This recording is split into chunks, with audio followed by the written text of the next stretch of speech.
Muy bien, estamos en compañía del doctor Jorge Jáuregui, miembro del Instituto Peruano de Derecho Electoral, y junto a él vamos a hablar sobre las tachas y medios impugnatorios durante el proceso de inscripción de candidatos. ¿Qué tal, doctor? Bienvenido. Muy buenos días, un placer. Muchísimas gracias por acompañarnos. Háblenos, por favor, sobre este periodo. ¿Cómo debe entenderlo el ciudadano, este periodo de tachas? Una cosa importante es primero precisar que los partidos políticos, en principio, han logrado una admisión a trámite de inscripción de sus listas, ¿no? Esto no implica que ya están definitivamente inscritos. Muy bien. Esa es una primera idea. Hay que diferenciar entre inscripción definitiva y una admisión a trámite.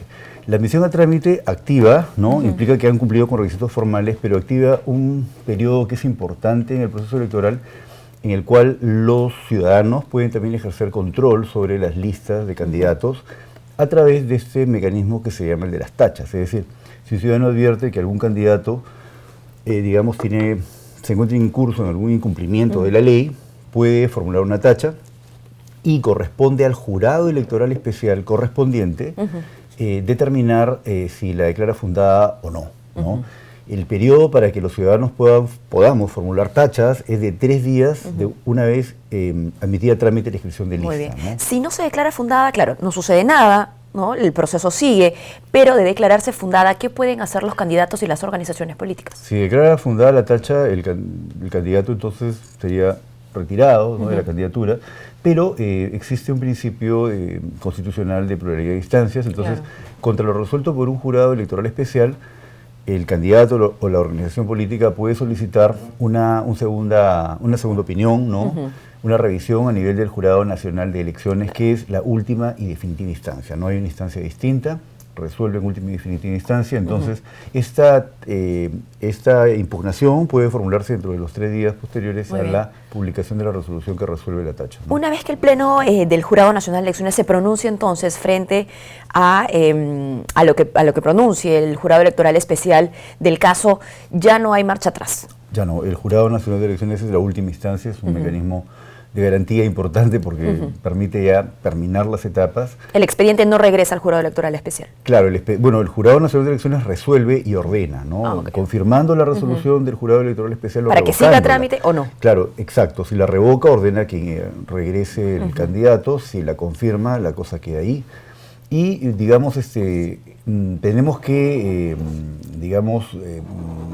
ver que hacia 30 días previos al acto de sufragio ya no van a proceder ningún tipo de modificación de la información de las candidaturas, porque OMPE necesita el tiempo suficiente para poder elaborar el material electoral que va a tener que ser distribuido a nivel nacional, ¿no? Ahora, sobre los criterios de interpretación para la normativa electoral, digamos, ¿cómo explicar a los televidentes que quizá algunos miembros de jurados electorales especiales puedan tener un criterio distinto al que finalmente se vea reflejado en las audiencias por el Pleno Nacional, por el Pleno del Jurado? Claro, en principio el derecho es interpretable, ¿no? Entonces los jurados electorales especiales, digamos, esto es un poco como ya tradicional, que los jurados electorales especiales sean bastante pegados a la norma, incluso en algún caso hasta restrictivos, ¿no? En cuanto al criterio de participación, y es más bien el Jurado Nacional de Elecciones el que puede aplicar un criterio un poco más amplio.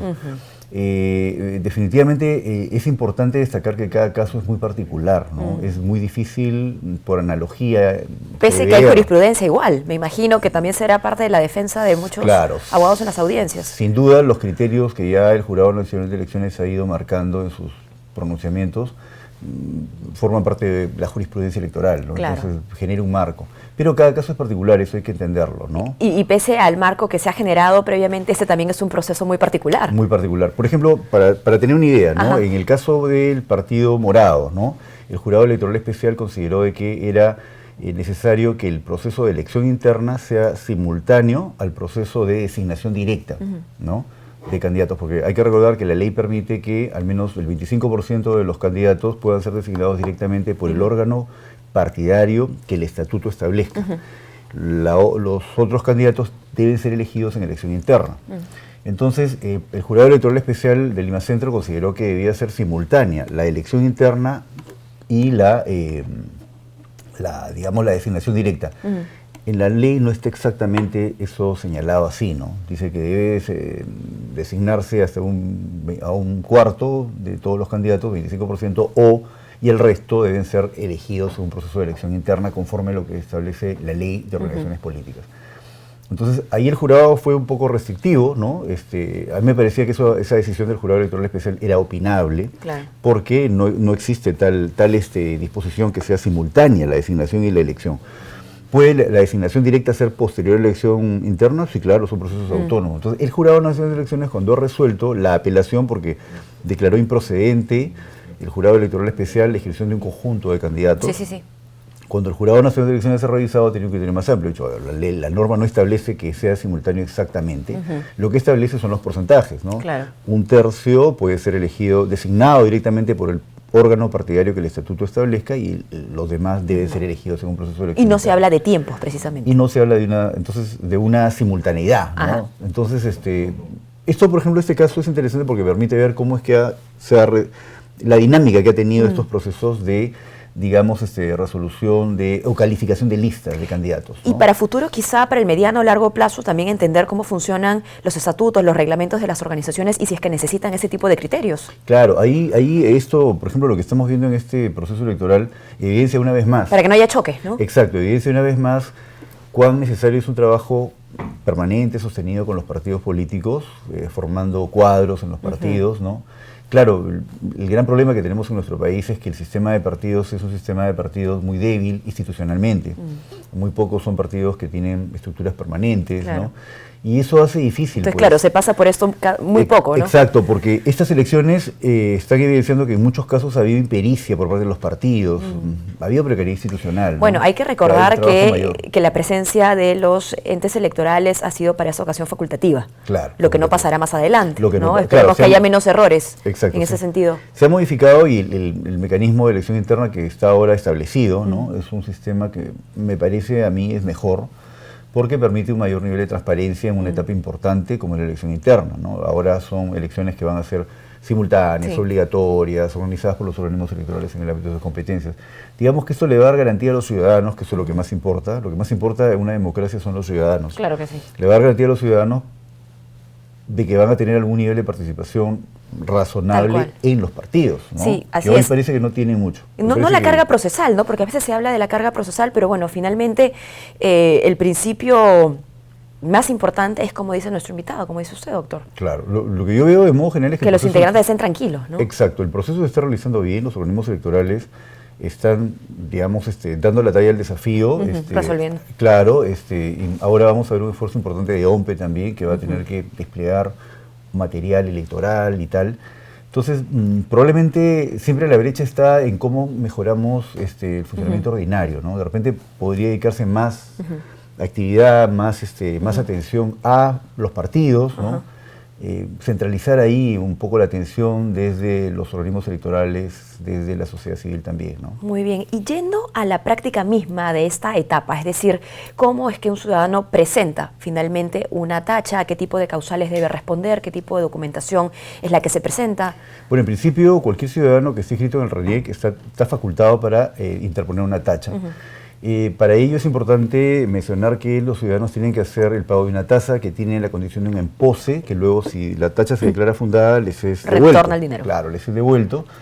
Eso es interesante porque tampoco es una ventana abierta para un ejercicio abusivo. Por supuesto. Pues, ¿no? Se trata de que esto sea razonable. Y es una oportunidad también para que el ciudadano ponga en práctica la vigilancia ciudadana con motivo, con racionalidad, ¿no? Ese aspecto es fundamental. Los ciudadanos tienen que estar vigilantes, tienen que elegir con responsabilidad, y esto es parte de ello.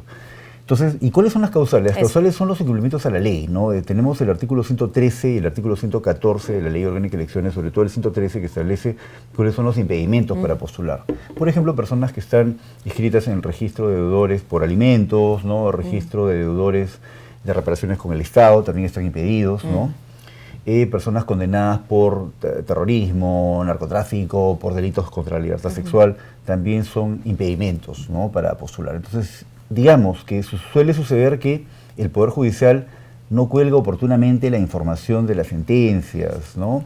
Claro. O los otros organismos. Que quizá no haya una actualización. Exacto. En esos Puede estados. suceder porque, bueno, digamos, son sistemas grandes de información, ¿no? Es una cosa así. Y entonces, eventualmente, los jurados electorales especiales no advierten, pues, que existe esos antecedentes como para poder, en su momento, calificar. Entonces queda la posibilidad que los ciudadanos ejerzan una suerte de vigilancia ciudadana, como usted lo mencionaba bien, y entonces formulen una tacha.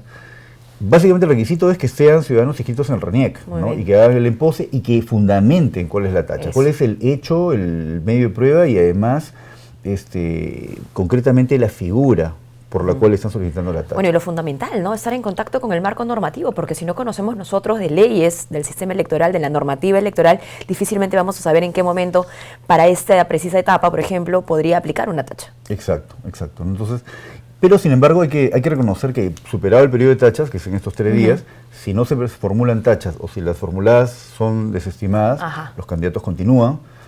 Sin embargo, la observancia ciudadana continúa. Es interesante cómo nuestro sistema prevé mucha participación ciudadana. Eso es bueno. ¿Y qué pasa Porque luego pueden formular pedido de exclusiones. Pueden informar, por ejemplo, si algún candidato si no hubo la tacha, ¿no? información o ha presentado información falsa en su hoja de vida respecto, por ejemplo, a sentencias penales, sentencias civiles, laborales, respecto a declaración de bienes y rentas.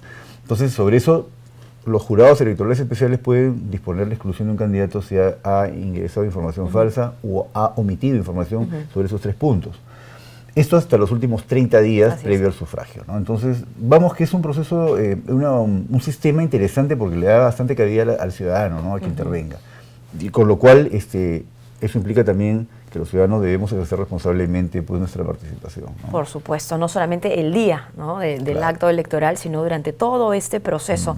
Bueno, muy bien, muchísimas gracias, doctor Jáuregui. Algo que usted quisiera agregar sobre este periodo, sobre la importancia que significa que nosotros los electores tengamos, como ha dicho, la oportunidad de acercarnos a los candidatos, de vigilar en todo caso también cuáles son sus antecedentes, la información que están presentando y que luego más adelante no tengamos sorpresas. Yo creo que es súper importante en esta etapa, digamos, invocar a que los ciudadanos revisemos las hojas de vida de los candidatos, que esto es un mecanismo que hay que reconocer el Jurado Nacional de Elecciones está promoviendo, porque una vez admitidas a trámite las listas de candidatos, el Jurado Nacional de Elecciones cuelga en su página web las hojas de vida, con lo cual los ciudadanos podemos acceder a la información de las características particulares de los candidatos.